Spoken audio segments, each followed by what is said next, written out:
నమస్తే, నేను మీ జాడే లక్ష్మణ్. ఏదైతే ప్రతి ఒక్కరికి ఒక కళ ఉంటుందండి, ఆర్టిస్ట్కి ఇంకో కళ ఉంటుంది. వాళ్ళు ఎంత చెప్పినా తక్కువే నిజం చెప్పాలంటే.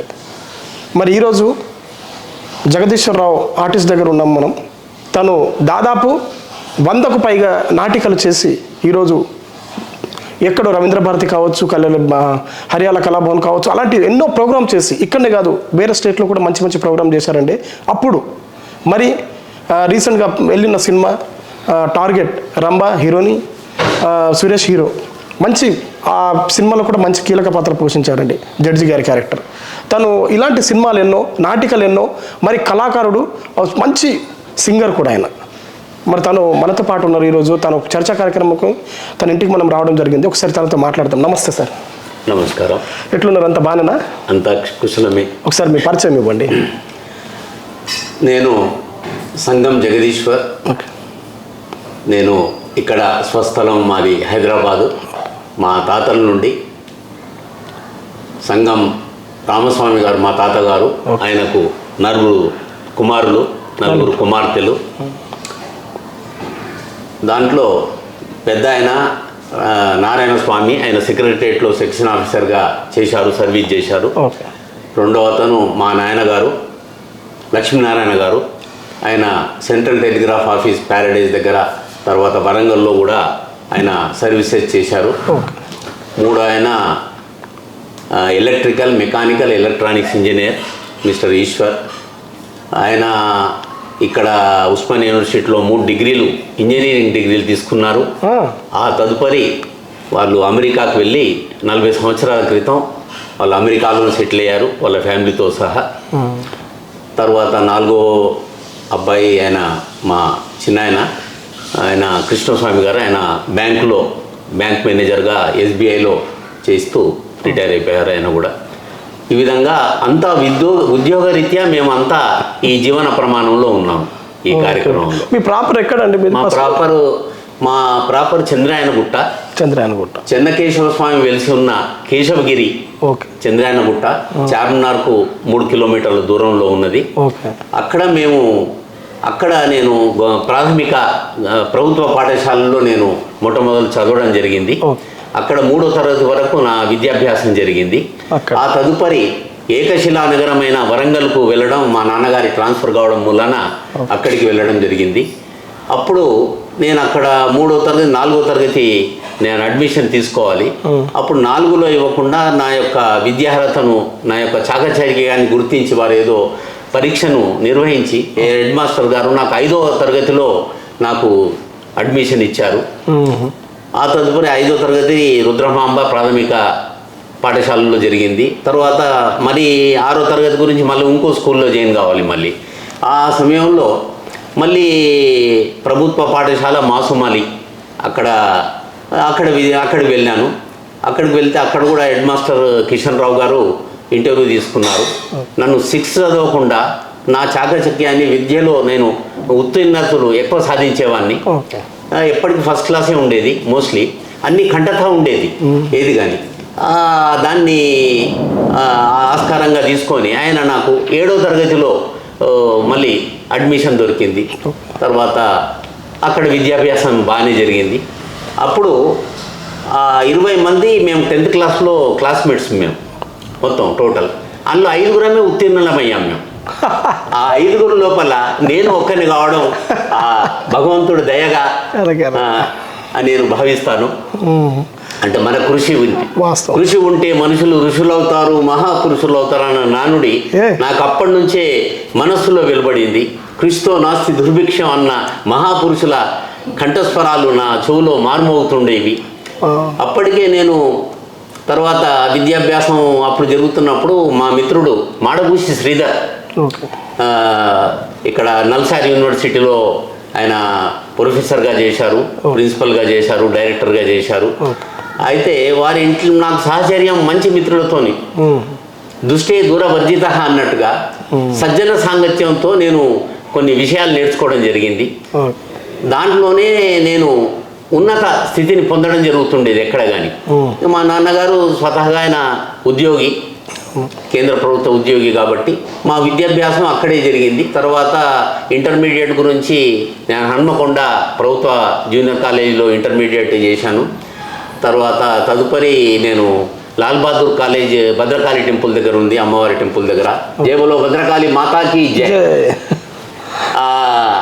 ఐగిరి నందిని నందిత మోదిని విశ్వ వినోదిని నందినుతి గిరివర వింజ శిరోదిని వాసిని విష్ణు విలాసిని జిష్ణునుతి భగవతి ఏషితి కంఠ కుటుంబిని భూరి కృతి జే జే హే మహిషాసురమర్ధిని రమ్యకపర్ధిని శైలసుతి.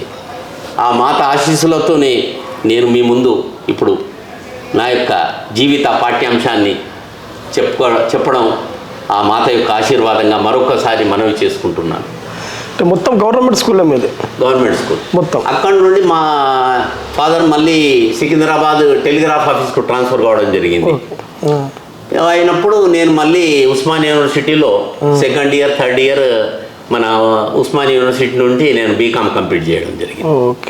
తర్వాత నేను అదే సమయంలో ఉస్మానియా యూనివర్సిటీలో నైట్ కాలేజ్ బీకామ్ చేశాను. డే టైంలో నేను ఏదో పాకెట్ మనీ గురించి నాకు కొంచెం డబ్బులు కావాలి కాబట్టి పార్ట్ టైం జాబులు చేయడము. నేను నా రైటింగ్ బాగుండేది, దానికి మార్క్స్ వచ్చేటి నాకు మంచి. అంటే అప్పుడు ఆర్టిస్ట్గా ఉండేవాడిని నేను.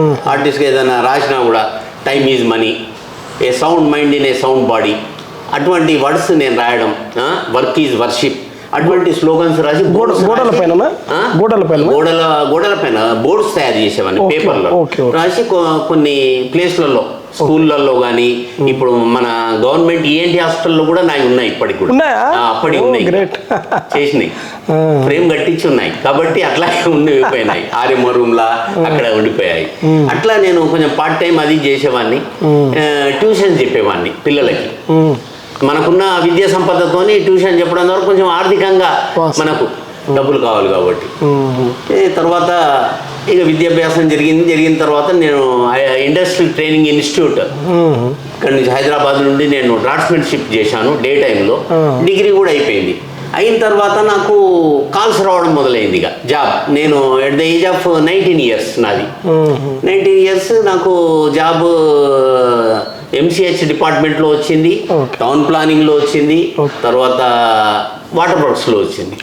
అయితే నేను ఎంటైర్ హైదరాబాద్ సిటీ లోపల నేను మెరిట్ స్టూడెంట్ని మొత్తం.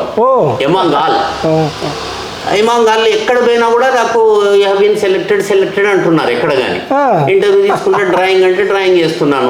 What is the estimate for laying of 100 mm dia pipeline in the trenches to alignment and gradient అని స్పెసిఫికేషన్ చెప్పేవాడిని. చెప్పి ఇంటర్వ్యూలోనే వాళ్ళు అన్నారు రైటింగ్ కూడా పెడితే కూడా రాసి ఇచ్చేవాడిని. దాని మూలంగా నాకు ఉన్న విద్యార్హతను బట్టి వాళ్ళు నన్ను సెలెక్ట్ చేయడం జరిగింది. తర్వాత నేను మా మిత్రులతోని మా మేనమామ గారు, నాకు 6 మేనమామలు, మా అమ్మ ఒక్కరే. అయితే వాళ్ళు నన్ను ప్రేమగా చూసేవాళ్ళు. అందులో జనార్దన్ అనే మా మేనమామ, ఆయన గౌరవనీయులు, ఆయన నాకు సలహాలు ఇచ్చేవారు. అప్పుడప్పుడు నాకు డబ్బులు కూడా ఇచ్చేవారు ఖర్చుల నిమిత్తం. అయితే ఆయన సలహా చెప్పాడు, ఇక్కడ హైదరాబాద్ మెట్రో వాటర్ బోర్డులో చేరితే హైదరాబాద్లోనే ఉంటావు నువ్వు, ఎక్కడికి ట్రాన్స్ఫర్స్ దూరం ఉండవు, హైదరాబాద్ వాటర్ వర్క్స్ కాబట్టి అని ఆయన సలహా మేరకు నేను వాటర్ వర్క్స్లో డ్రాఫ్ట్స్మెన్గా చేరాను. డ్రాఫ్ట్స్మెన్ చేరినప్పుడు నాకు అనిపించింది డ్రాఫ్ట్స్మెన్, హెడ్ డ్రాఫ్ట్స్మెన్ రిటైర్మెంట్ అవుతుంది, మళ్ళీ నేను చదువుకోవాలి. మళ్ళీ ఏం చేశానంటే అప్పుడు I completed my diploma in civil engineering complete చేశాను. కంప్లీట్ చేసిన తర్వాత నాకు అవకాశం ఏంటంటే డైరెక్ట్ డిప్యూటీ ఎగ్జిక్యూటివ్ ఇంజనీర్గా నేను అపాయింట్ చేయబడ్డాను గవర్నమెంట్ నుంచి. అయితే వాటర్ వర్క్స్లో వచ్చే వరకు ఏమైందంటే అప్పటి వరకు HMWS బోర్డు తయారైంది.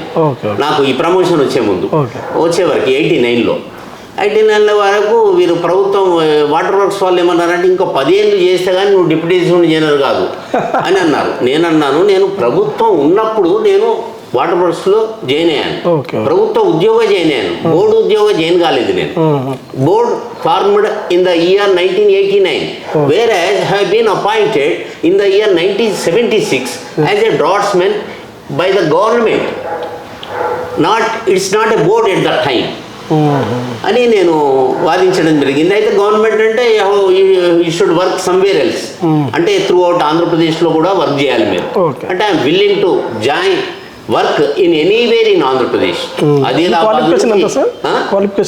Qualification B Com plus diploma in civil engineering. అయితే ఆ సందర్భంలో నాకు అక్కడ నుండి ఏం చేశానంటే గవర్నమెంట్ నుంచి పోస్టింగ్ ఇచ్చారు. అది డైరెక్ట్ డిప్యూటీ ఎగ్జిక్యూటివ్ ఇంజనీర్. అంటే జనరల్గా అసిస్టెంట్ ఇంజనీర్ తర్వాత ఒక 10 years చేసిన తర్వాత కానీ డిప్యూటీ ఎగ్జిక్యూటివ్ ఇంజనీర్ కాదు, 10 to 15 years. అది ఎందుకంటే ప్రమోషన్ అంతా 100 మంది, 2000 మంది, 200 మంది, 300 మంది ఉంటారు. అయితే భగవంతుడి దయ నాకు అనుగ్రహం ఆ విధంగా కలిగింది. నేను డిప్యూటీ ఎగ్జిక్యూటివ్ ఇంజనీర్గా జిహెచ్ఎంసీలో జాయిన్ కావడం జరిగింది. తర్వాత నేను అన్నాను ఇక్కడ ఐఎమ్ బిలాంగ్స్ టు, కొంతమంది ఆంధ్ర వాళ్ళు కూడా వచ్చారు దాంట్లో. ఆంధ్ర వాళ్ళ లిస్టులో నాది పెట్టేసి వీళ్ళు ఏమన్నారంటే మీరు కూడా ఆంధ్రాకు వెళ్ళిపోవాలని. అప్పుడు కొంచెం ఉద్యమం నడిచింది. కొంచెం ఉద్యమం నడిచినప్పుడు కూడా వాళ్ళు ఏమన్నారంటే మీరు ఆంధ్రాకి వెళ్ళిపోవాలి, ఆంధ్ర పోస్టింగ్ మీద అని అన్నారనమాట. ఆంధ్ర పోస్టింగ్ అంటే నేను బాగా నా హైదరాబాద్ ఓన్లీ, నేను పుట్టింది ఇక్కడ, జననీ జన్మభూమి స్వర్గాలపి గరియసి అన్న నానుడిని అనుసరించి నేను జన్మించిన నా జన్మస్థలం హైదరాబాద్ ఉండగా మీరు ఎక్కడికో ఆంధ్రావాడిగా నన్ను వెళ్ళిపోవడం ఏంటి, నేను ఆంధ్రావాడి లిస్టులో నా పేరు ఇరికించడం ఏంది, ఎవరు సాహసం చేశారు వారిని శిక్షించవాలి అని నేను ట్రిబ్యునల్కి వెళ్ళడం జరిగింది. ట్రిబ్యునల్లో విజయం సాధిస్తే కోర్టు ఉత్తర్వులను అనుసరించి మళ్ళీ నన్ను హైదరాబాద్ వాటర్ వర్క్స్లో డిప్యూటీ ఎగ్జిక్యూటివ్ ఇంజనీర్గా సికింద్రాబాద్ డివిజన్కు ఇక్కడ ట్రాన్స్ఫర్ చేయడం జరిగింది. ఇక్కడ నా యొక్క ఉద్యోగ బాధ్యతలు చాలా బాగా నిర్వహించడం. ఓకే, మీకు గవర్నమెంట్ పైన మంచి అనుభవం ఉంది కదా సార్. ఇప్పుడు గవర్నమెంట్ పిల్లలకు ప్రైవేట్ పిల్లలకు డిఫరెంట్ ఏంటంటే మీరు ఒక పెద్ద సీనియర్, మీకు అనుభవం ఉంది. ఒకసారి ఎక్స్ప్లెయిన్ మంచిగా క్లారిటీగా చెప్పండి. ఎందుకోసం అంటే చాలా మంది కన్ఫ్యూజ్ అవుతున్నారు. ఇప్పుడు గవర్నమెంట్ ఇప్పుడు ప్రైవేట్ కాలేజ్ కావచ్చు, ప్రైవేట్ స్కూల్స్ కావచ్చు, గవర్నమెంట్ స్కూల్ వాళ్ళు చదువుకున్న వాళ్ళే ఉన్నారు. కానీ ఇప్పుడు చిన్న చూపు చూస్తున్నారు గవర్నమెంట్కి. ఎందుకు? గవర్నమెంట్ స్కూల్లో చదువుకున్న నాదే ఉదాహరణ. ఎందుకంటే చదవడం అన్నది స్వతహాగా ఉండాలి. నేను చదవాలి, నేను ఉత్తీర్ణత సాధించాలి, విజయం సాధించాలి, మొదటి ర్యాంక్ సాధించాలి. మొదటి ర్యాంక్ కాకపోయినా కొంచెం తక్కువైనా పర్వాలేదు. నేను ఎప్పుడుగానే ఆలోచిస్తాను నాకు 100% కాకపోయినా పర్వాలేదు, నాకు 70-80% చాలు, అందులోనే సంతోషం. నేను అంతవరకు సంతోషించి ఈ స్థితిలోకి వచ్చాను. నేను ఎప్పుడు కానీ ఎప్పుడు అపజయం లేదు, అడుగు ముందుకు వేయడమే. ఎవరికి తల వంచకు, ఎవరిని యాచించకు, గుండె ఫలమే నీ ఆయుధం, నిండు మనసే నీధనం అన్న రీతిలో నేను పయనించడం జరిగింది. అది జీవితాదర్శంగా తీసుకున్నాను నేను. ఓకే. అప్పుడు అయితే అప్పుడు వచ్చినప్పుడు ఎన్టీ రామారావు సినిమాలు నేను ఎక్కువగా చూసేవాడిని. N T Rama Rao, Nageswara Rao, Krishna. Okay sir, NTR కొంచెం పక్కన పెట్టండి. అది ఇప్పుడు గవర్నమెంట్కి ప్రైవేట్కి డిఫరెంట్ ఏంటంటే మీరు ఏం చెప్పగలుగుతారు? గవర్నమెంట్కి ప్రైవేట్కి డిఫరెంట్ అంటే ఈ పిల్లలను విద్యాపరంగా తల్లిదండ్రులు ఓన్లీ విద్యాపరంగానే చెప్పండి. విద్యాపరంగానే ప్రభుత్వ పాఠశాలల్లో మంచి విలువలతో కూడిన ఉపాధ్యాయులు ఉన్నారు, చెప్పేవాళ్ళు ఉన్నారు, తెలుగు భాషను మంచిగా బోధించే వాళ్ళు ఉన్నారు, ఇంగ్లీష్ను కూడా మంచిగా ఆంగ్లంలో ఉపన్యసించే వాళ్ళు ఉన్నారు, విద్యా బోధన మంచి చేసే వాళ్ళు ఉన్నారు. తల్లిదండ్రుల ఉద్దేశం ఏంటంటే మావాడు ఇంగ్లీష్ మీడియం చదివితేనే బాగుంటుంది, ఇక్కడ తెలుగు మీడియం స్కూల్ ఇది, ఇందులో ఇంగ్లీష్ నేర్పించినా కూడా వాళ్లకు తల్లిదండ్రులే ముఖ్యంగా శ్రద్ధ తీసుకోవడం లేదని నా అభిప్రాయం. తల్లిదండ్రులు ప్రత్యేక శ్రద్ధ వహించడం, ఆ స్కూల్లో సెయింట్ ప్యాట్రిక్స్లో చేరాలి, సెయింట్ పాల్స్లో చేరాలి, హైదరాబాద్ పబ్లిక్ స్కూల్లో చేరాలి, అందులో అయితేనే ఉత్తీర్ణులా కాదే. అందరు ప్రభుత్వ పాఠశాలలో చదివిన వాళ్ళు, నిజాం కాలేజీలో చదివిన వాళ్ళు, ఉస్మానియా యూనివర్సిటీలో చదివిన వాళ్ళు ఎంతమంది డాక్టర్లు, ఇంజనీర్లు, ఐఏఎస్లు, కలెక్టర్లు ఎంతమంది మారలేదు? ఎన్నో ఉదాహరణలు ఉన్నాయి, వేల కొద్ది, లక్షల కొద్ది ఉదాహరణలు మనం. కానీ భయపడుతున్నారు కదా సార్ ఇప్పుడు గవర్నమెంట్ స్కూల్లో, అంటే గవర్నమెంట్ స్కూల్ కావచ్చు, కాలేజ్ జాయిన్ చేయాలంటే భయపడుతున్నారు. ఎందుకు భయపడడం? ఇప్పుడు రేవంత్ రెడ్డి గారు వచ్చిన తర్వాత కూడా మంచి ప్రతి పాఠశాలలో మంచి మాధ్యమంగా ప్రతి ఒక్క అవకాశాలను పిల్లలకు కల్పిస్తున్నారు. కాబట్టి అది వినియోగించుకోవాలి. ఇప్పుడు మన ప్రజలందరూ తల్లిదండ్రులు ముఖ్యంగా మా పిల్లలను ప్రభుత్వ పాఠశాల బాగుంది, అందులో టీచర్లు మంచిగా ఉన్నారు, మంచి విద్యాబోధన ఉన్నది, మావాడు ఖచ్చితంగా వాడికి కష్టం సుఖం అన్నది తెలియాలి వాడికి. అయితే వీళ్ళకు సుఖం అన్నదే తెలుస్తున్నది తప్ప వాడికి కష్టం అనేది తెలుస్తలేదు. ఆ పిల్లవాడికి తెలిసే వరకు వాడికి ఈ సమాజంలో జరుగుతున్న ఏం అవకతవకలు జరుగుతున్నాయా, ఏం జరుగుతుంది సమాజంలో అన్నది కూడా దాని మీద ఒక అభిప్రాయం అంటూ లేకుండా పిల్లలు పెరుగుతున్నారు. వాడు పోవడము, అక్కడ స్కూల్లో ప్రైవేట్ స్కూల్లో చదవడము, అక్కడిని ఆడుకోవడము, సాయంత్రం రావడం, మళ్ళీ ఇక్కడ సొసైటీలో ఏం జరుగుతున్నదన్న అవగాహన లేదు. ఒక బీదవాడు ఎలా జీవిస్తున్నాడన్నది వాళ్ళకి తెలియదు, ఒక మధ్యతరగతి వాడు ఎలా జీవిస్తున్నాడన్నది తెలియదు, ఎలా కష్టపడుతున్నాడు, ఎలా పైకి రావాలి, ఉన్న దాంట్లో ఉన్న జీతంలో 1,00,000 రూపాయలు సంపాదించినప్పుడు, ఒక 50,000 జీతం సంపాదించినప్పుడు దాంట్లో 50% సేవింగ్ చేయాలి.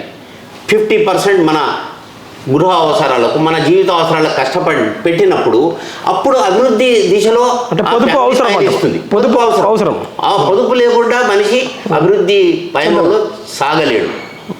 అది ఉన్న వాస్తవం. నేను కూడా పొదుపు చేస్తూ కనీసం 50% కాకపోయినా ఓ 30%, 40%, మిగతా 60% మీరు జీవితాన్ని సాగించడానికి, పిల్లలు, భార్య, పిల్లలు, తల్లిదండ్రులు. అయితే ఇప్పుడు తల్లిదండ్రులు కూడా సరిగ్గా చూసుకోవడం లేదు. ఉత్తీర్ణుడైన పిల్లలు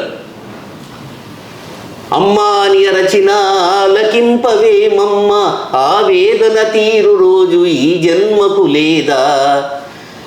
అయితే ఈ తండ్రి ఎంత కష్టపడతాడంటే వీడు పైకి రావాలి, ఈ విధంగా చదువుకోవాలి, నా కొడుకు ఇంజనీర్ కావాలి, నా కొడుకు డాక్టర్ కావాలి, నా బిడ్డ మంచి విద్యాధికులు కావాలి, ఒక స్పోర్ట్స్ మ్యాన్ ఉమెన్ కావాలి అని ఆ విధంగా భావిస్తారు. వీళ్ళు ఆ ఉన్నత స్థాయిని చేరుకున్న తర్వాత తల్లిదండ్రులని విస్మయం చేస్తున్నారు. అటువంటి కోకొల్లలుగా. తప్పు ఎవరిది అంటారు మరి, పిల్లలదా లేకపోతే పేరెంట్స్దా లేకపోతే ఉపాధ్యాయులదా? ఉపాధ్యాయులది తప్పు అని అనడం అసలు సంభవమే కాదు. గురు బ్రహ్మ, గురు విష్ణు, గురుదేవో మహేశ్వర అన్నట్టుగా ఉపాధ్యాయులు లేకుండా నేను స్థితిలో లేను, మీరు ఈ స్థితిలో లేరు, మీరు ఈ విధంగా. అయితే గురువు ఎప్పుడు కానీ మంచి చెప్తాడు, తల్లిదండ్రులదే తప్పు అని నేను చెప్తున్నాను ఈ విషయం. అంటే ఇప్పుడు ఒక క్వశ్చన్ అడుగుతానండి. ఒక పిల్లాన్ని ఒక ఉపాధ్యాయుడు దండించాడు, శిక్షించాడు, వెంటనే వచ్చి పేరెంట్స్ వచ్చి ఆయన ఎందుకు కొట్టాడు, ఎందుకు శిక్షించాడు అంటున్నారు. అది ఇప్పుడు తప్పు పేరెంట్స్దా, ఉపాధ్యాయుడిదా, విద్యార్థి? అక్కడ తప్పు తల్లిదండ్రులది. మేము చదువుకున్నప్పుడు స్కూల్కు లేకపోతే మమ్మల్ని ఒక 4 రౌండ్లు కొట్టించేవాళ్ళు స్కూల్లో, లేకుంటే గోడ కుర్చీ వేయించేవాళ్ళు. మేము దెబ్బలు తిన్న రోజులు, బెత్తంతో మమ్మల్ని కొట్టేవాళ్ళు. ఈవెన్ ఒక సమాధానం చెప్పకపోతే కూడా మమ్మల్ని దండించేవాళ్ళు. ఖచ్చితంగా కర్రతో కొట్టేవాళ్ళు, ఇంకేం లేదు, చేయి పట్టుకోవాలి, చేయి మీద కొట్టాలి, అంతే. అటువంటి మేము పడ్డాం. మా తల్లిదండ్రులకు తెలుసు. మా తల్లిదండ్రులు వచ్చి ఎప్పుడు హెడ్ మాస్టర్తో కానీ పాఠశాలకు వచ్చి కానీ కంప్లైంట్ చేయలేదే వాళ్ళు, చదువుకోరాను అని చెప్పాను మా తల్లిదండ్రులు. ఇప్పుడు తల్లిదండ్రులు అలా చెప్పకుండా మా అబ్బాయిని కొడతారా మీరు అని ప్రశ్నించడం తల్లిదండ్రుల తప్పు తప్ప ఉపాధ్యాయుల తప్పు లేదు లేదు లేదు. వారు విద్యార్థికులు, నీ విద్యను బోధిస్తున్నారు, నీ జీవిత సారాంశాన్ని వాళ్ళు చెప్తున్నారు. అటువంటప్పుడు వారిని మర్చిపోవడం, వారిని హేళన చేయడం, వారి మీద కంప్లైంట్ చేయడం తల్లిదండ్రులకి, అది మంచి క్షేమకరమైనది కాదు. ఓకే సార్, జీవిత లైఫ్ పక్కన పెడితే మీరు పెద్ద ఎన్టీఆర్ ఫ్యాన్ కదా. ఏంటి మరి ఎన్ని నాటకాలు వేశారు మీరు? ఎప్పుడు మొదటి నాటిక ఎక్కడ వేశారు మీరు ఫస్ట్? అంటే నేను స్కూల్ టైంలో స్టేజ్ల మీద, అయితే మేము ఒక 3-4 పిల్లలము మొట్టమొదలు స్కూల్ స్టార్ట్ కాగానే ఫస్ట్ ప్రార్థన చేసేవాళ్ళం. ఓకే. భారతదేశము నా మాతృభూమి, భారతీయులందరూ నా సహోదరులు అన్న ప్రతిజ్ఞ చేసేవాళ్ళం. తర్వాత జనగణ మన అధినాయక జయ హే భారత భాగ్య విధాత, పంజాబ్ సింధు గుజరాత మరాఠా ద్రావిడ ఉత్కల వంగ అంటూ అలనాటి రవీంద్రనాథ్ ఠాగూర్ రచించిన జనగణమన పాడేవాళ్ళం. తర్వాత బంకిం చంద్ర చటర్జీ రాసిన వందే మాతరాన్ని కూడా మేము పాడేవాళ్ళం. ఆ విధంగా స్టేజ్ ఫియర్ అనేది చిన్నప్పటి నుంచే లేకుండా పోయింది. Right right. అంటే స్కూలే నేర్పించింది మీకు? స్కూల్ నేర్పించింది, పాఠశాలే అది ప్రభుత్వ పాఠశాల. వాస్తవం వాస్తవం, కరెక్ట్. నేను చదివిందంతా తెలుగు మీడియంలో, but I use to talk in English. How? That is the creation of the God. I rendered my services in Hyderabad Metro Water Supply as an engineer and in GHMC as a deputy executive engineer, and I have given so many performances at Vizag, Ravindra Bharati, Tyagaraja Gana Sabha, Harihara Kala Bhavan, Vijayawada, Tirupati and other places. And it is pertinent to mention here that I have given my program before President of India at Rashtrapati Bhavan, Srimati Pratibha Patil Garu. I have given on Bhagavad Gita in English, Telugu and Sanskrit. Ananya chintayanto mam ye janaah paryupasate tesham nithyabhiyuktanam yogakshemam vahamyaham yogakshemam వహామ్యహం. ఏ మానవుడు సర్వకాల సర్వావస్థలయందు ఆ పరమాత్ముని ధ్యానించుండును, అట్టివాని యోగక్షేమమును ఆ పరమాత్ముడే వహించుచున్నాడు, నీవు చింతింపకము. చిన్నప్పటి నుంచి అలవాటు పడ్డా సార్ ఇది? For those men who worship alone and are united with me, I provide what is not available to them and I procure whichever is excess with them and distribute among others whoever necessarily needed. మీరు first మొట్టమొదటిగా నాటిక ఎక్కడ వేశారు మీరు? నేను వరంగల్లో first school. మీ గురువు గారు ఉన్నారా? ఇప్పుడు లేరు వారు. ఓకే. ఇప్పుడు లేరు. అంటే ఈ నాటిక ఫీల్డ్ మీరే యాక్చువల్ డ్రాయింగ్ అంటే మీరు ఆర్టిస్ట్ కదా, అంటే ఈ ఫీల్డ్ ఎలా వచ్చారు? నాటిక అంటే స్కూల్లో చిన్న చిన్న రామాయణం సంబంధించిన చిన్న బిట్ చేసేవాళ్ళం, మహాభారతం కొంచెం బిట్ చేసేవాళ్ళం. అంటే నేను మా మిత్రులందరూ కలిసి ఒక్కడిని కాదు, ఏకపాత్ర అభినయం కాకుండా ఒక టీమ్గా ఉండి చేసేవాళ్ళం. తర్వాత హైదరాబాద్ మెట్రో వాటర్ బోర్డు చేరిన తర్వాత కూడా అక్కడ కూడా నీటి సమస్య మీద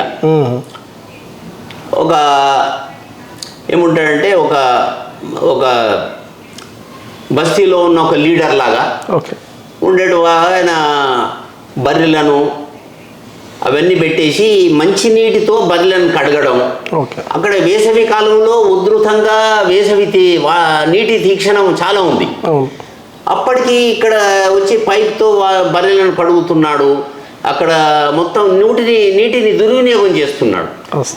దాని మీద మేము ఒక నాటిక చేయడం జరిగింది. అది 1989. అప్పుడు మేము పుట్టకూడదు.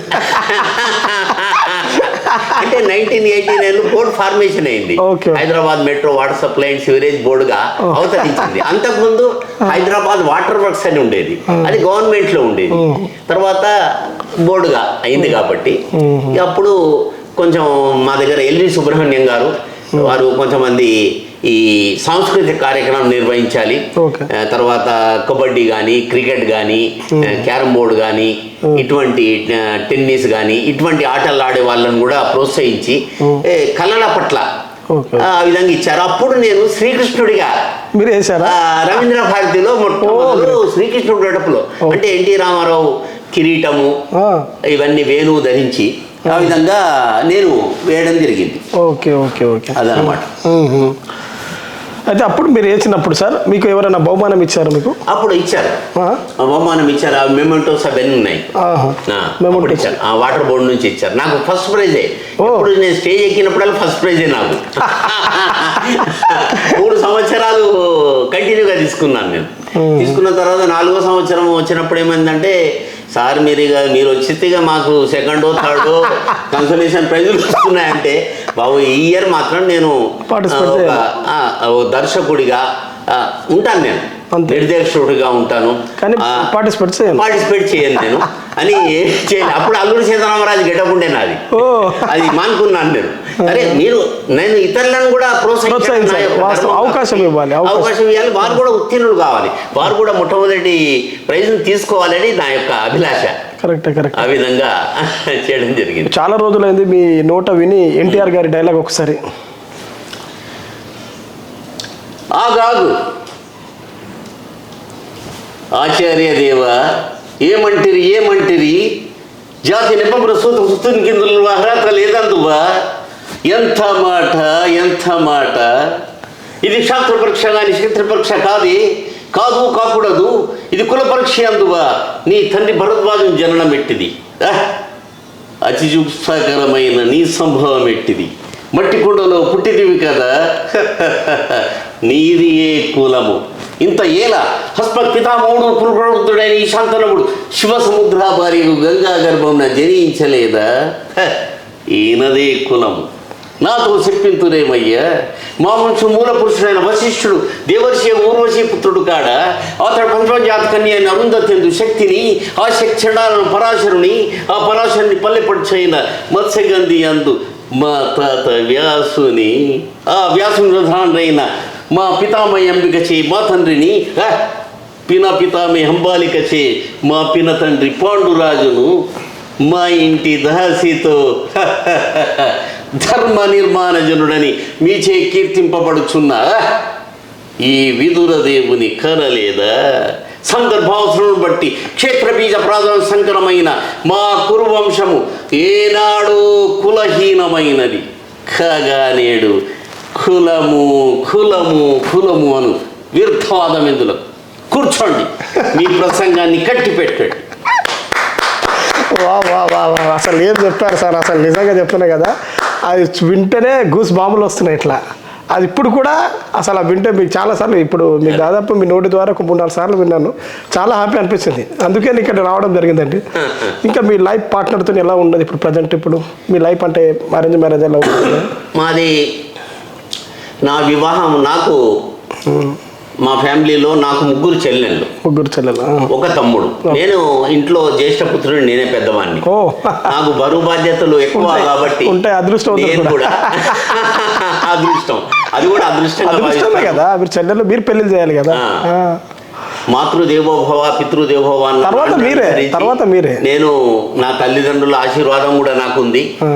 ఇప్పటికి కూడా మా అమ్మగారు 88 సంవత్సరాల వయసు ఆమెది. వనస్థలిపురంలో స్వగృహంలో ఉంది. ఆమె బాగోగులు చూడడం కూడా నా యొక్క ధర్మం కాబట్టి నేను ఎప్పటికీ నా తల్లి వెంబడి ఉంటాను నేను. అవన్నీ ఆమె యొక్క ఆశీర్వాదం కూడా ఉంది. మా నాన్నగారు 2016లో స్వర్గస్థులయ్యారు. మా తమ్ముడు కూడా హైదరాబాద్ మెట్రో వాటర్ బోర్డులో టెక్నికల్ ఆఫీసర్గా సర్వీస్ చేశాడు. ఇంకా 3 చెల్లెళ్ళు కూడా హైదరాబాద్లోనే. వాళ్ళ వివాహాలు జరిగిన తర్వాత నేను చేసుకోవడం జరిగింది. నా యొక్క బాధ్యత తల్లిదండ్రులు అన్నారు ముందు చేసుకోమని. నేను వివాహాన్ని అంగీకరించలేదు. Arranged marriage. ఇంత ఆర్టిస్ట్ ఉంటే మీరు అలా లవ్ అయితే Lions club of Hyderabad president, habits branch Ootla Krishna గారు, ఆయన Lions club of Hyderabad president. ఆయన కుమార్తెను, 5వ కుమార్తెను నాకు ఇచ్చి వివాహం చేయడం జరిగింది. ఇదంతా మేము పద్మశాలీసం మేము. అయితే మా కులంలోనే వివాహం నిశ్చయించడం జరిగింది. మా బంధువులు సమక్షంలోనే మా వివాహం. ఏం లేదంట. హ్యాబిట్స్ లోనే ఆంధ్ర సరస్వత కళా పరిషత్ హాల్లో మా యొక్క వివాహం జరిగింది. హ్యాబిట్స్ లో ఇంకో మీ నుంచి నేర్చుకోవాలి సార్. చాలా మంది ఇప్పుడు గతంలో ఎలా ఉంది లవ్, ఇప్పుడు ఎలా ఉంది అంటే ఏంటంటే ప్రజెంట్ ఇప్పుడు మనం చూస్తున్న ఫోన్లో వాట్సాప్ మెసేజ్లు కావచ్చు, ఫేస్బుక్లో మెసేజ్లు కావచ్చు, ఇన్స్టాలో మెసేజ్ కావచ్చు, ఇప్పుడు ప్రేమ నడుస్తుంది. మరి అప్పుడు మీ కాలంలో ప్రేమ ఎలా ఉంది? అప్పటి ప్రేమించుకోవడం అనేది తక్కువ, ఎప్పుడు కానీ మోస్ట్లీ అన్ని అరేంజ్డ్ మ్యారేజ్లే ఎక్కువ అనమాట. అరేంజ్డ్ మీన్స్ మన బంధుత్వంలోనే. గౌడ కులస్తులు ఉన్నారు, గౌడ కులంలో చేసుకుంటారు. చాకలి వారు ఉన్నారు, వాళ్ళు చాకలి కులంలో చేసుకుంటారు. కుమ్మరి కులం వాళ్ళు ఉన్నారు, వాళ్ళు కులంలో చేసుకుంటారు. ఆ విధంగా వివాహాలు జరిగేటి. కొంచెం అప్పుడప్పుడు సంకరం అయ్యేటి. అంటే అది ఇప్పుడు లవ్ మ్యారేజ్లోనే తప్ప ఇటు పక్కకు ఉన్నారు కుమ్మరి వాళ్ళ పిల్లలు ఉన్నారు, ఇక్కడ మా పద్మశాలీస్ ఉన్నారు. అప్పుడు సైమల్టేనియస్గా లవ్ ఏర్పడినప్పుడు వాళ్ళు 10th ఇంటర్మీడియట్ అప్పుడు లవ్ ఏర్పడినప్పుడు ఆ విధంగా జరిగిన సంఘటనలు చాలా అరుదు ఆ సమయంలో. ఇప్పుడు మా ఇంట్లో ఎవరి లవ్ మ్యారేజ్లు లేవు. అందరి అరేంజ్డ్ మ్యారేజ్. అంటే ఆ కాలంలో ఎలా ఉంది లవ్ అనేది చెప్తున్నాను. లవ్ అన్నది అప్పుడు పవిత్రమైన ప్రేమనే అని భావిస్తాను నేను. చెప్తారా? ఇప్పుడు పవిత్రమైన ప్రేమ లేదు, డబ్బులు ఆశపడే అంటారు. డబ్బుల మీదనే ఉంది. అమ్మాయిలు కూడా అలాగే ఉన్నారు, అబ్బాయిలు కూడా అదే ఉన్నారు. ఇద్దరు సమాన ప్రవృత్తిలో నడుస్తున్నారు. అదే ఒకటే దారి. డబ్బులు ఉన్నాయా, ఉన్నాడు, రమేష్ ఉన్నాడు, రమేష్ లేకుంటే సురేష్ బాగున్నాడు, అమ్మ వాడు మంచి కారు ఉంది, వాడికి బంజారాయిల్స్లో ఇల్లు ఉంది, రమేష్కి ఏమున్నది పారిశుట్టలో ఇల్లు ఉన్నది. అక్కడ కంపారిజన్ వచ్చేస్తుంది. రమేష్తోని అప్పటికి 2-3 సంవత్సరాల ప్రేమ, రంగు రూపు ఏం చూడట్లేదు, డబ్బులు అదే చూస్తున్నారు. ఆర్థిక వ్యవస్థ ఏ విధంగా ఉంది. ఆ లోపల ఇక్కడిని రమేష్ను లాదగొట్టడం, సురేష్తో తిరగడం, అటువంటి అంటే అబ్బాయిలు కూడా అదే విధంగా ఉన్నారు. అబ్బాయిలు కూడా ధనవంతుల అమ్మాయిని ట్రాప్ చేయడం, స్నేహం చేయడం. వీడు మంచి కాలర్ వేసుకొని, ఇన్షర్ట్ వేసుకొని, జీన్స్ వేసుకొని, టీ షర్ట్స్, ఇంట్లో ఏమన్నా బాసాన్లు కొట్లాడుకొని అది పర్లేదు, బయటికి వెళ్తే మాత్రం ఉండడం. అది కరెక్టే అట్లా అనమాట. ఇంకా సార్ మనం చూస్తుంటే మనం ఏదైతే ఓకే విద్యా వ్యవస్థ గురించి కూడా మంచి క్లారిటీగా చెప్పారు. అదే కాకుండా లవ్ గురించి కూడా మరి మీకు అనుభవం ఉందనుకుంటే చెప్తున్నారు. మరి అదే కాకుండా ఇప్పుడు నేటి సమాజానికి, నేటి పిల్లలకి మీ తరపు నుంచి మెసేజ్ ఏమి ఇవ్వబోతున్నారు? అంటే ప్రేమించుకునే అబ్బాయిలకు కావచ్చు, అమ్మాయిలకు కావచ్చు, చూసి చెప్పండి సార్. అయితే ఇప్పుడు ఈ తరంలో ప్రేమించుకోవడాలు ఎక్కువ అయిపోయినాయి. ప్రేమ వివాహం ఎందుకు అయిపోయినాయి అంటే కో ఎడ్యుకేషన్. అప్పుడు కూడా కో ఎడ్యుకేషన్ ఉంది, కానీ ఇంతగా లేదు. మేము చదువుకున్నప్పుడు ఏదో 3-4 అమ్మాయిలు ఉండేవాళ్ళు, మేము 15 మంది అబ్బాయిలు ఉండేవాళ్ళం. వాళ్ళు ఆ 10th క్లాస్ వరకే వాళ్ళు అంతే చదువుకొని వాళ్ళు జనసంఖ్య పెళ్లి చేసుకొని వెళ్ళిపోయేవాళ్ళు. అప్పుడే 12, 15, 16 ఏళ్ళ లోపలనే వాళ్ళకి పెళ్లి చేసేవాళ్ళు. 12 ఏళ్ళ నుంచే పెళ్లి చేసేవాళ్ళు. అయితే అటువంటి ఇప్పుడు ఏమైందంటే ఇప్పుడు అమ్మాయిలు 30 ఏళ్ళ వరకు పెళ్లి చేసుకోవడం లేదు. ఎందుకంటే వీళ్ళు ఇక్కడ ఇంజనీరింగ్ చేసుకుంటారు, తర్వాత ఇంజనీరింగ్ బీటెక్ చేశారనుకోండి, ఇక్కడ నుండి మళ్ళీ అమెరికా, ఆస్ట్రేలియా ఎక్కడికి వెళ్తారు, అక్కడ ఎంఎస్ చేసుకుంటారు. అక్కడ ఏమవుతుందంటే అక్కడ జనరల్ మూమెంట్ ఉంటుంది, అక్కడ కులం లేదు, మతం లేదు. అక్కడ ఇక్కడ మన ఇండియాలోనే ఇవి ఉన్నాయి, కులాలు మతాలు ఎక్కువ. దాని మీద ప్రాతిపదికన తల్లిదండ్రులు కానీ సమాజం కానీ ఈ విధంగా కులాల మీద ప్రత్యేకంగా విమర్శిస్తుంటుంటారు. వీడి ఈ కులం వాడు, వాడు ఆ కులం వాడు అని. ఆ విధంగా ఇక్కడ ధోరణి ఉంది. అక్కడ అమెరికాలో కానీ ఆస్ట్రేలియా కానీ ఇతర దేశాల్లో కులం మీద ప్రస్తావన ఉండదు. అక్కడ అందరూ ఈక్వాలిటీగా ఉంటారు, అలానే ఈక్వల్. తర్వాత ఉద్యోగరీత్యా హలో అని సంబోధించుకుంటారు, మంచిగానే మాట్లాడతారు, ఆ విధంగా నడుస్తుంది. అందులో వాళ్ళు ప్రేమించుకొని అక్కడ పెళ్లి చేసుకుంటారు, రిజిస్టర్ మ్యారేజ్ చేసుకుంటారు, జీవనాన్ని సాగిస్తున్నారు. అట్లా లక్షల కుటుంబాలు ఉన్నాయి ఇప్పుడు. తల్లిదండ్రులు ఇక్కడ ఉంటారు, వీళ్ళు కూడా యాక్సెప్ట్ చేస్తారు, తర్వాత వీళ్ళు రావడం పోవడం జరుగుతూ ఉంటుంది. అయితే పెళ్లి చేసుకున్న తర్వాత వాళ్ళు కొడుకు కానీ కోడలు కానీ బిడ్డ కానీ అల్లుడు కానీ ప్రేమ వివాహాలు చేసుకున్నా కూడా ఇక్కడ తల్లిదండ్రులను మర్చిపోవద్దు, అది వాళ్ళ బాధ్యత అని. అది నా యొక్క విన్నపం. ఏంటంటే పిల్లలు నేటి బాలలే రేపటి పౌరులు. మీరు విద్యార్థికులు అయ్యారు, మీరు కన్న తల్లిదండ్రులు మీరు చూసుకోవాల్సిన బాధ్యత మీ మీదనే ఉంది. వారు వయోవృద్ధులు అయిపోయారు కాబట్టి వారిని ఆ సమయంలో వృద్ధాప్యంలో చూడాల్సిన బాధ్యత మీకుంది. బాల్యము, యవ్వనము, కౌమారం, ముసలితనము అని 4 దశల లోపల వాళ్ళు పయనించి మిమ్మల్ని విద్యార్థికులు చేసి మిమ్మల్ని ఒక స్టాండర్డ్గా లైఫ్ ఇచ్చేసి వాళ్లకు మీరు లక్షలు సంపాదించే విధంగా విద్యార్థికులను చేశారు వాళ్ళు. అది ఆ కృతజ్ఞత భావం మీలో ఉండి తల్లిదండ్రులను దైవ స్వరూపులుగా భావించారు మీరు. మనకు కంటికి కనబడేవారు తల్లిదండ్రులే దేవుడు.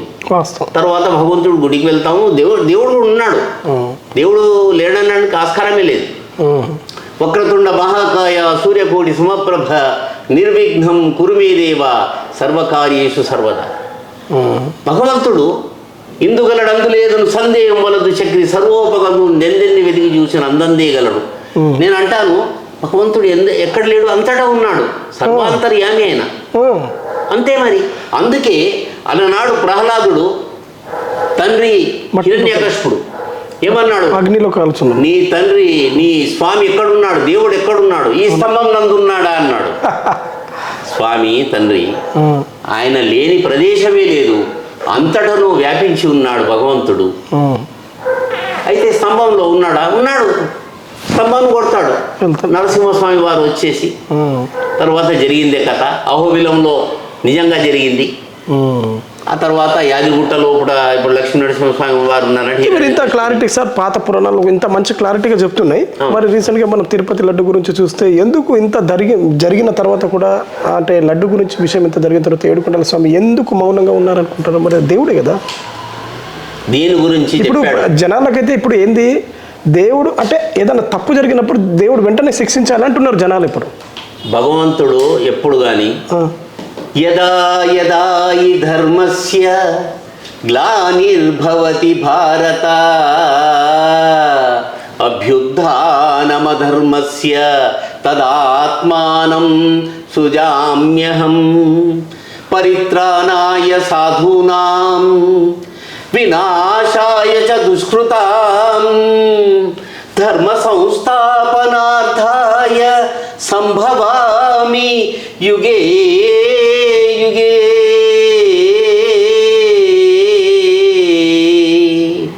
ఏ కాలమున ధర్మమునకు హాని కలుగునో, అధర్మం వృద్ధి నొందునో, ఆయా సమయములందు శిష్ట రక్షణ, దుష్ట శిక్షణ, ధర్మ సంరక్షణలో కొరకు ఆ భగవంతుడు అవతరిస్తున్నాడు, దుష్టులను శిక్షిస్తాడు. మరి సార్ అదే కాకుండా ఇప్పుడు మనం చూస్తున్నాం సార్, నేటి సమాజంలో మనం ఎక్కడ చూసినా ఇప్పుడు విద్యాభ్యాసం గురించి మంచి క్లారిటీగా చెప్పారు. ఇప్పుడు లవ్ గురించి కావచ్చు క్లారిటీగా చెప్తున్నారు.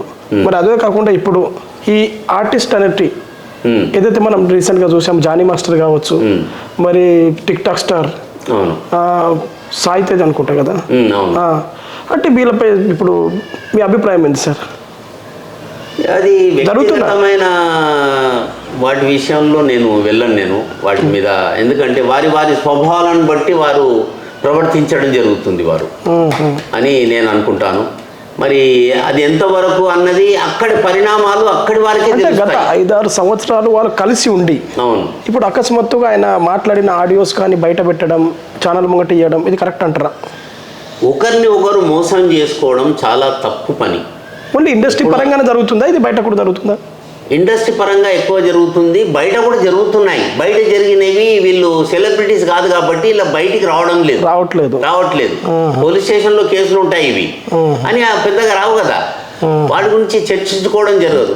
ఇక్కడ ఒక కాలనీ ఒక బస్తీలో అంటే అశోక్ నగర్లో అయింది చర్చించుకుంటారు, షాబాద్ గూడలో అయింది చర్చించుకుంటారు, మహమ్మద్ గూడలో అయింది చర్చించుకుంటారు. అక్కడి వరకే స్థానికంగా ఉంటుంది. 2-3 గల్లీల లోపల అయితే మహమ్మద్ కూడా అయిపోయింది, షాబాద్ కూడా అంటే 3-4 గల్లీలు అది అయిపోయింది, మధురానగర్ అంటే ఒక 4 రోడ్స్ అంటే మధురానగర్ అయిపోయింది. కాబట్టి ఆ విషయ ప్రస్తావన చర్చించుకోవడం అక్కడి వరకే పరిమితమై ఉంటుంది, అది బయటకు వెళ్ళదు. మళ్ళీ పెద్ద ప్రస్తావన కాదు. మనం ఇప్పుడు ప్రతిరోజు మనం ఈనాడులో కానీ ఆంధ్రప్రభలో కానీ పత్రికలో కానీ ఎన్నో వార్తలు చదువుతుంటుంటాం. అవన్నీ కొన్ని చదువుతాం, అంత పెద్ద సీరియస్గా తీసుకునేవి కొన్నే ఉంటాయి. అది సెలబ్రిటీస్, లిజెండ్స్ ఇటువంటి టైప్ వాళ్ళనే ఎక్కువ తీసుకుంటారు. ఓ చిరంజీవి ఫ్యామిలీ ఉన్నది, లవ్ మ్యారేజ్లు ఎన్ని సక్సెస్ అయినాయి. చిరంజీవి అంటే గుర్తుకొచ్చారండి, చిరంజీవి గారు డైలాగ్ చెప్పండి కదా? లేదండి, ఓన్లీ ఎన్టీఆర్ గారే చెప్తారు. మీరు ఎన్టీఆర్, జూనియర్ ఎన్టీఆర్ గారు చెప్పండి. లేచి నిలబడి చెప్తా, చెప్పండి. అది కూడా చెప్పేది లేచి, కానీ కూర్చోమన్నాం నేను అనుకున్నాను. దీని మీద పెట్టుకుంటావా ఏమన్నా? అవసరం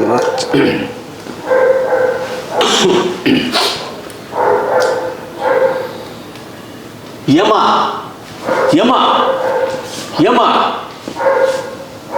ఏమంటివి మానవ జాతి నీచమా, ఎంత మాట వైతరుని వరకు వెంటాడి వేధించి ముప్పు తిప్పలు పెట్టి నీ ధర్మసూత్రం మంట గలిపి తన ప్రతి ప్రాణమును దక్కించుకున్న నారీ శిరోమణి సావిత్రిదే జాతి, మానవ జాతి. తన భక్తితో సాక్షాత్ పరమశివుణ్ణే ప్రత్యక్షం గావించి నీ పాశములు సైతం గడ్డి పోచగా నుంచి ప్రాణహరులైన మిమ్మల్ని ప్రాణభీతితో పరుగులెత్తించిన పసివాడు మార్కండేయుడు ఏ జాతి? మా నవజాతి. నీచమన్న మా జాతి మూలమున ఏనాడు అప్రతిష్ట ముట్టగట్టుకున్న మీరు నేడు జాతి జాతి అని మమ్మ అవహేళన చేయుటయ్యా! ఎంత వివేకం, ఎంత జ్ఞానం, ఎంత కుసంస్కారము! నేటి నుంచి దేవుడు అధికుడు, నరుడు అధముడు అన్న కించభావాన్ని కూకటి వేళ్లతో సైతం పెగిలించి వేసేదా. మొక్కులు పొందే ముక్కోటి దేవతలు, మనవడించే పంచభూతములు సైతం జేహో నరుడా అని హర్షించే విధంగా ఈ సింహాసనం అధిష్ఠించదా. వర్ణమయమ రత్నకృతమైన ఈ సభా మందిరమున అకుడు సేవా దక్ష పరిహార సమూహ మధ్యమున సర్వదా శతదా సహస్రద పాప పంకిలమైన కుల మత జాతి కోపమును సమూలముగా శాశ్వతముగా ప్రక్షాళన గావించదా. Any doubts? ఏం చెప్పారు! సూపర్గా చెప్పారు అసలు. మరి ఇప్పుడు కూడా మీ అసలు ఆ మైలో వెళ్ళిపోయారు అన్నట్టు. మొన్న ఇప్పుడు ఈ మధ్యాహ్నం బాధ్యత సినిమాలో కూడా యాక్ట్ చేశారా? సినిమా ఇంకా ఏమేమి సినిమాలు చేశారు? ఇప్పుడు బాధ్యత అన్నది మొన్న షూట్ అయింది. ఇంకా కొంచెం చిత్రీకరణ జరిగేది ఉంది. ఈ నెల 2 నెలల లోపల, ఈ 1 month లోపల రిలీజింగ్ ఉంది అనమాట. ఓహో, మంచి. అంటే మీరు అంటే ఈ అలవాటు చిన్నప్పటి నుంచి ఉందండి మీరు, లేకపోతే మీ నాన్నగారు అలాంటి ఏమన్నా? లేదు, మా మేనమామ అక్కడ భువనగిరిలో ఉండేవారు. ఆయన ఏదో నాటకాలు వేసేవారు, రామాయణం దానికి సంబంధించినవి. ఆయన ప్రభావం మీ పైన పడ్డది? కొంచెం పడ్డది. తర్వాత ఎన్టీ రామారావు గారి ప్రభావం పడ్డది ముఖ్యంగా చిన్నప్పటి నుండి. 1965లో పాండవనవాసం చూశాను. నేను 5వ తరగతిలో ఉన్నాను 1965లో. అంటే 10 years నా ఏజ్. అప్పుడు చూసిన సినిమా నాకు గుర్తుంది. ఓరోరి మాయాధూత విజయ మధుమధోన్మత్త దుర్యోధన, నీ దురహంకారానికి తగిన ప్రతీకారం చేస్తా.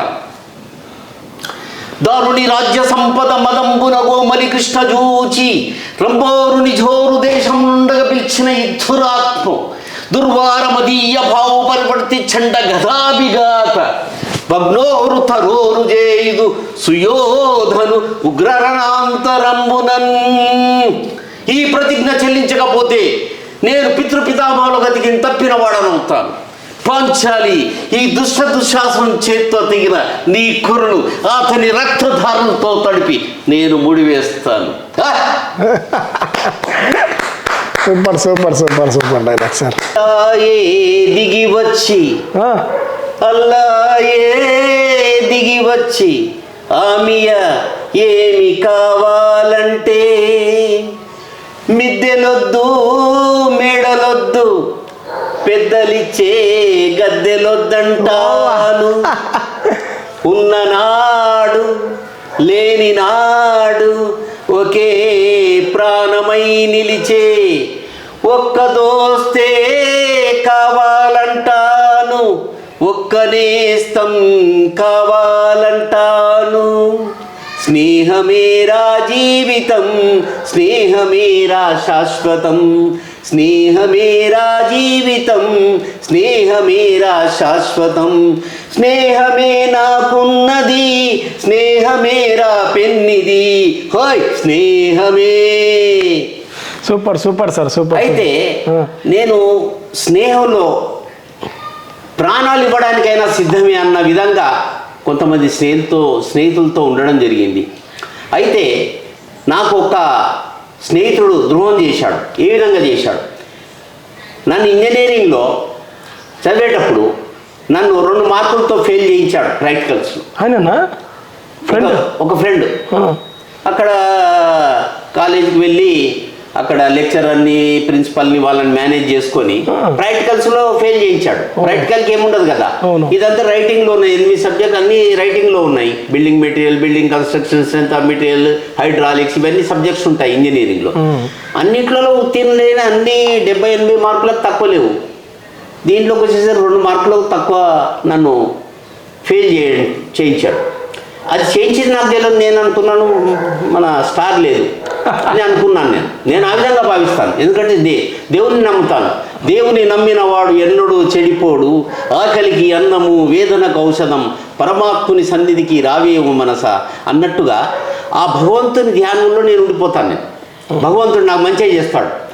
అయితే ఆ వ్యక్తి అసిస్టెంట్ ఇంజనీర్గా ప్రమోషన్ పొందాడు. ఒకటే పోస్ట్ ఉండే. వాడు అందు గురించి నన్ను ఫెయిల్ చేయించాడు. నేను సీనియర్ను, ఈయన కొట్టుకుంటాడు పోస్టు అని నన్ను ఫెయిల్ చేయించి వాడు అసిస్టెంట్ ఇంజనీర్ అయ్యాడు. నా అదృష్టాన్ని భగవంతుడు చూడు, భగవంతుడు నన్ను డిప్యూటీ ఎగ్జిక్యూటివ్ ఇంజనీర్ చేశాడు. అయితే నేను డిప్యూటీ ఎగ్జిక్యూటివ్ ఇంజనీర్ చేసినప్పుడు డిప్యూటీ ఎగ్జిక్యూటివ్ ఇంజనీర్ అడ్డర్లో ఒక 4 అసిస్టెంట్ ఇంజనీర్లు పనిచేస్తారు మీ కింద. అయితే వీడు కూడా నాకు కింద పనిచేయడం జరిగింది. వా అంటే మిత్రోద్రోహం చేసినందుకు భగవంతుడు ఏం చేశాడు, వాడిని అక్కడనే ఉంచాడు. వాడు అదే పోస్ట్లో రిటైర్ అయ్యాడు. సార్ ఇది మీరు చెప్తున్నారు కదా ఇంత మంచి క్లారిటీ. సార్ ఒక్క నిమిషం, తర్వాత ఎగ్జిక్యూటివ్ ఇంజనీర్ అయ్యి నేను రిటైర్ అయ్యాను. ఒక్క నిమిషం సార్, ఇది ఇంత మంచిగా అనుభవంతో చెప్తున్నారు కదా. నేటి సమాజంలో చాలా మంది ఇలా మోసపోతున్నారు. అలాంటి యువతకి మీ తరపు నుంచి ఒక చెడు చెప్పండి సార్. ఇప్పుడు యువతకు ఒక సందేశం మా యొక్క జీవితానుభవాలను అనుసరించి చెప్తున్నాను.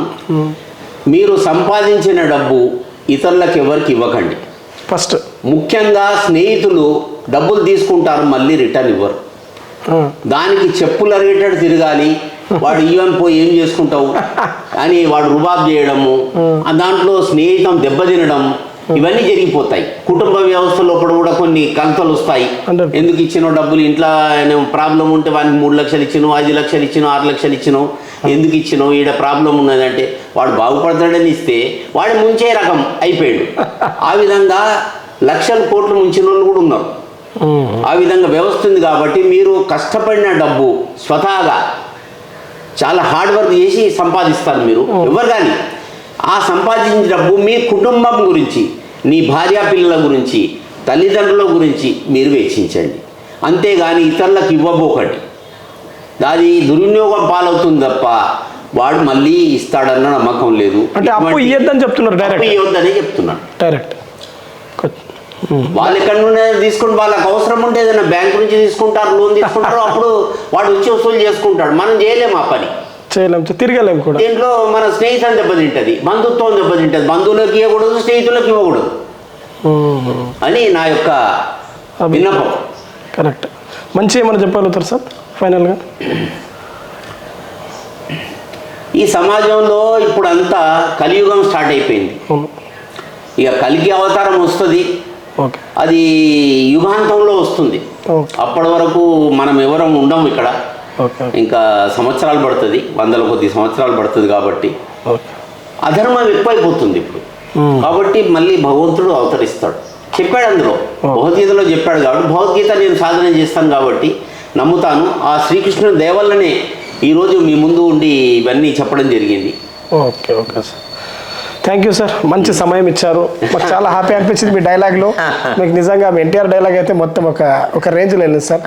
మరొకసారి మాకు ఇంత మంచి అవకాశం ఇచ్చినందుకు చాలా చాలా ధన్యవాదాలు. ఇదే అండి, మనం ఏదైతే చూస్తున్నామో, మనకు ఏదైతే సీనియర్ ఆర్టిస్ట్ గారు మనకి ఈరోజు దొరకడం, ఈరోజు తను మనసులో ఉన్న బాధలు మనతో షేర్ చేసుకోవడం చాలా హ్యాపీ అనిపించింది.